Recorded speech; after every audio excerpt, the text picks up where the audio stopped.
Welcome to the beautiful world of aquascaping. Today we're going to work on this paludarium, which, by my humble opinion, and this is a very personal opinion, it's the most exciting project of Green Aqua of 2019. Stay with us.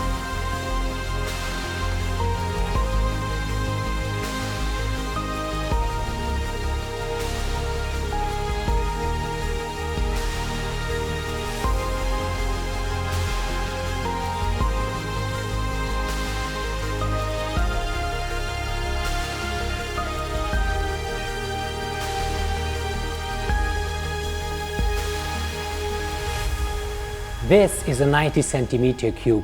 Well, I'm saying it's a cube aquarium, but it's not really. It's a 90 by 90 base tank, and we don't have time for this, Tommy. And it's 18. 18? Yeah.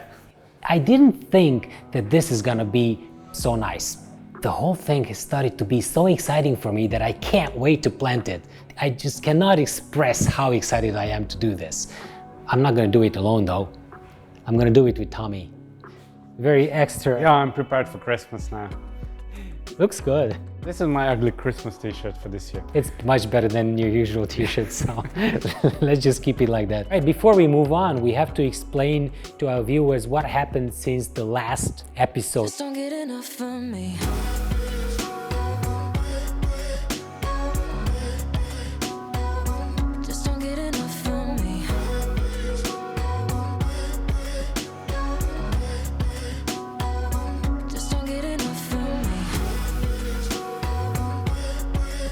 The water is flowing down on the glued pebbles. It looks like the water has washed away everything, so we need to plant some plants on both sides of that to make it look more natural. And we've got the dry mist coming down in 3 places. Worry way too much, got a policy, didn't bring me luck. And I couldn't stop, so I just had to put some moss in there because I wanted to see how it looks. We have a little pond, which is my favorite. So yeah, without further ado, let's start working. Let's start working. Oh, I'm just gonna get up. It rains down on me. This is the pond that I was talking about. That's completely by accident. And we added some surface plants. We got this as a present from Yuri. So it's Philanthus fluitans. The water is divided in 3 parts. The first 4 by 6 hose goes there. The big 12 by 16 hose does the waterfall. And then the third one comes to fill up the pond. And actually the pond overflows onto the rock. Just don't get enough of me. Do we want to plant epiphyte plants only in the tank and then just leave the whole thing, or try to plant into the sand under the water so we don't have to drain the tank? We wouldn't use any plants in the sand. Only I would epiphyte plants. I would put some eleucaris or something like that. Okay, well, we can try it. The sand is very thin, so I'm not even sure if they're gonna stick into it.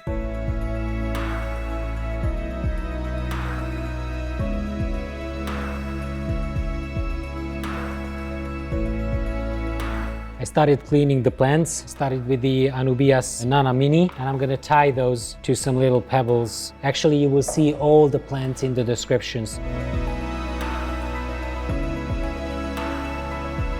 I've started with Bucephalandra, I don't even know, deep purple from Aquaflora. This plant looks quite ugly in the in vitro box when it comes. It doesn't look like a healthy plant, but don't worry, it always comes like that. And let's do a competition, so who does more in 5 minutes? He doesn't like the idea. Look at his face. I can already tell when Tommy doesn't like something. It's written all over his face. I like to keep the different species separately, so I can make sure that I use them all around the tank and not just in certain places.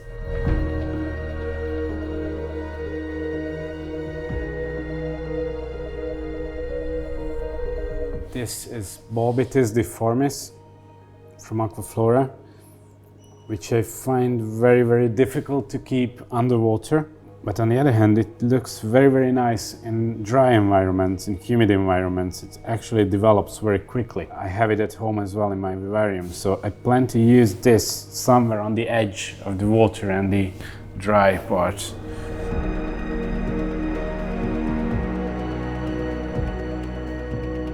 This is one positive thing about having multiple tank syndrome. I don't know if you know what that is. If you have a lot of tanks at home, you will be able to reuse plants. Actually, I've talked to Josh Sim and he told me he has complete nursery tanks. So how is your vivarium at home, Tommy? Well, my biggest mistake was Hydrocotyl verticillata, but I actually put it in the soil and it basically covered my whole vivarium in a few months or even weeks.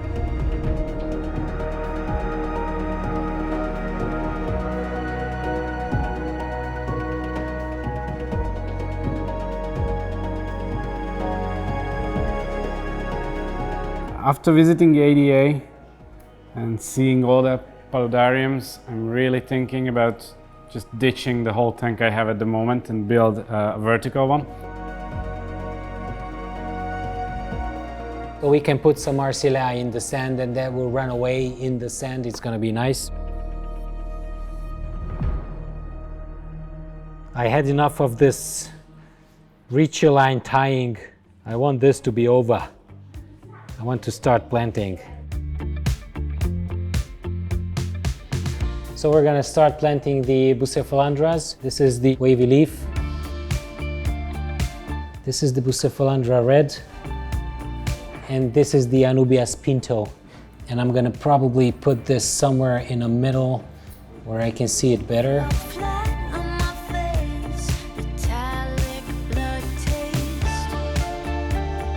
We need a big plant that will cover this side here.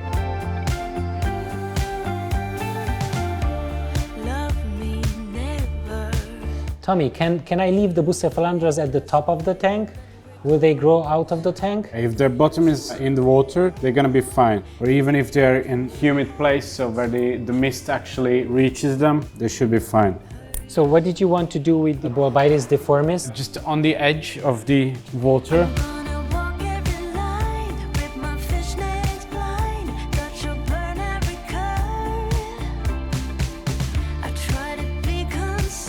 I kind of put all the plants in the back so that I cannot reach it.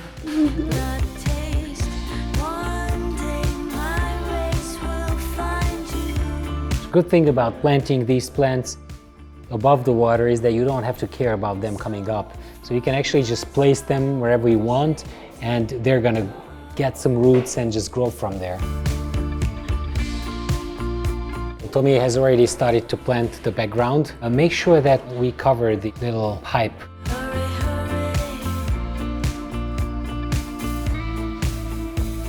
I'm just gonna start planting the Marsilea hirsuta in the foreground, in the sand actually. I'm hoping to be running away from the point. I'm gonna add them following the line of the rocks. We're also gonna have some carnivorous plants. They're gonna help us out with the fruit flies escaping from the dark frog vivarium.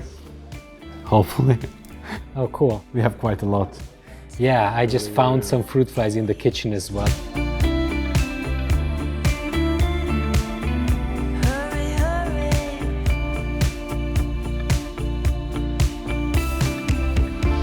So with terrestrial plants, I'm always taking off most of the soil they come in, but I always keep some of it. This way you can actually just put them on the soil and they're gonna grow their roots through it. You don't need to actually plant them. We have these two different types of orchids in between the rocks. This is some kind of dwarf fern, this as well. And in the foreground I am actually adding Staurogine repens, and I think it's gonna grow out of the water because I've seen that grow immersed as well. And you have a nice little green island there. This one, at least in Hungarian, is called spider fern. I guess you can see why.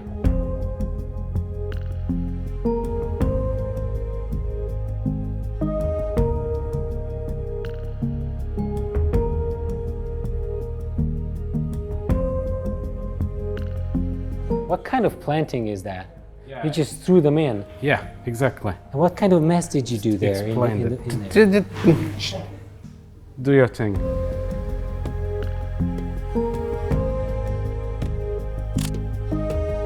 Tommy, Yeah. What? did I kill it? Let's hope not.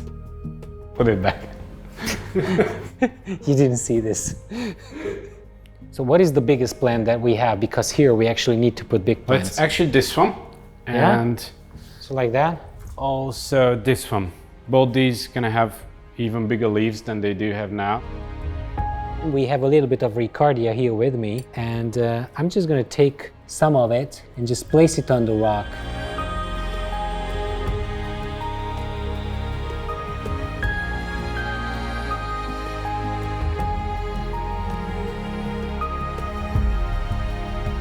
I would like to have a graduation that comes down like this.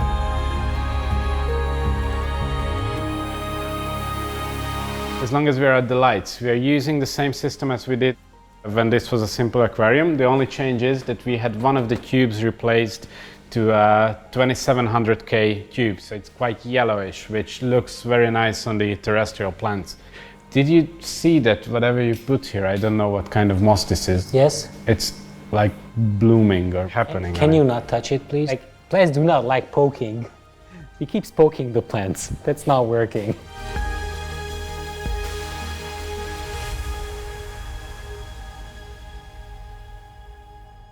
So this is completely empty and this is completely empty. We would need, and this here. And all this is empty. Yeah, and we need to put something here. But Tillandsia. No. No Tillandsia. So we need to do something. No about Tillandsia, no Bromelia, it's not that type of tank. No. What is this? That's Phytonia, it needs soil. Okay. So what we're gonna do is we're gonna put terrestrial moss. Do we have terrestrial moss?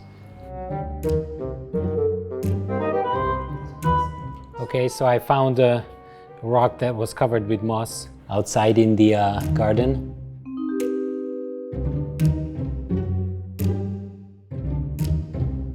Let's steal terrestrial moss from anywhere.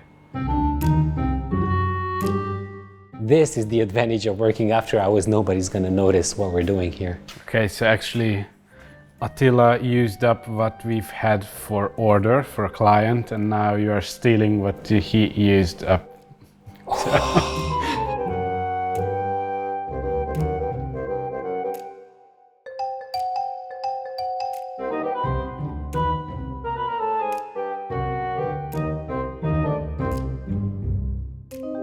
All right, so what do you think? It's much better than I expected. That's that's my. Yeah, for me too as well.